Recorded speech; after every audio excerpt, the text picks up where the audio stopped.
రామకృష్ణ పరమహంస వారి శిష్యులలో అగ్రగణ్యుడైన సమతావాది ఉదారుడు అవతార పురుషుడైన స్వామి వివేకానంద ఆదిశంకరుల విషయంలో complete works of Swami Vivekananda volume 7 published by Advaita ఆశ్రమాలో స్వయంగా ఏమన్నారో యథాతథంగా శ్రవణం చేయండి. శంకరుల మేధస్సు రేజర్ వలె పదునైనది. వారు గొప్ప తార్కికులు మరియు పండితులనడంలో ఎటువంటి సందేహమూ లేదు. కాని వారికి పెద్దగా ఉదారత ఉండేది కాదు. వారి హృదయమూ అటువంటిదనే అనిపిస్తుంది. అంతేకాక పూజారుల వర్గానికి చెందిన దక్షిణాది బ్రాహ్మణుని వలె తాను బ్రాహ్మణుడనైనందుకు వారు ఎంతో గర్వించేవారు. ఒక బ్రాహ్మణుడు పొందే పరమోత్కృష్ట జ్ఞానాన్ని ఒక బ్రాహ్మణేతరుడు పొందలేడని వేదాంత సూత్రాలపై తాను రచించిన వ్యాఖ్యానాన్ని వారు సమర్థించుకున్నారు. అది ఎంతో చిత్రమైన తర్కం.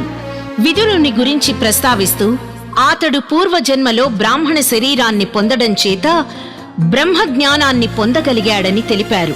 అయితే ఈ రోజుల్లో శూద్రుడెవరైనా బ్రహ్మజ్ఞానాన్ని పొందగలిగితే శంకరాచార్యుల వారి వాదనను అనుసరించి ఆ శూద్రుడు పూర్వజన్మలో బ్రాహ్మణుడై ఉంటాడని, ఆ కారణం చేతనే బ్రహ్మజ్ఞానాన్ని పొందాడని భావించవచ్చునా?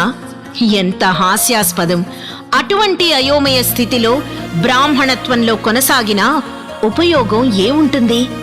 ఇక 3 ఉన్నత కులాలకు చెందిన వారికి వేదములను అధ్యయనం చేసేందుకు, బ్రహ్మజ్ఞానాన్ని పొందేందుకు అర్హత ఉన్నదని వేదాలలో తెలుపబడింది.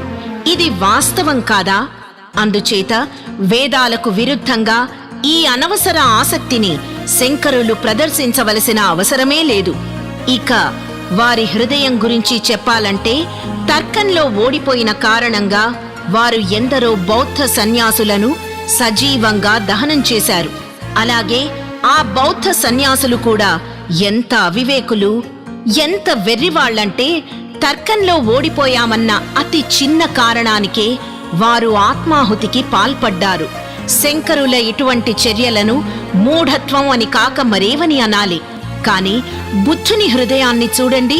ఒక పిల్లవాని కోసమైనా, ఇతరులకు సంక్షేమం చేకూర్చడానికైనా, ఇతరుల సంతోషం కోసమైనా తన ప్రాణాలనే త్యాగం చేసేందుకు ఎల్లప్పుడూ సిద్ధంగా ఉండేవారు. ఎంత గొప్ప హృదయమో, ఎంత జాలిగుండెనో కదా!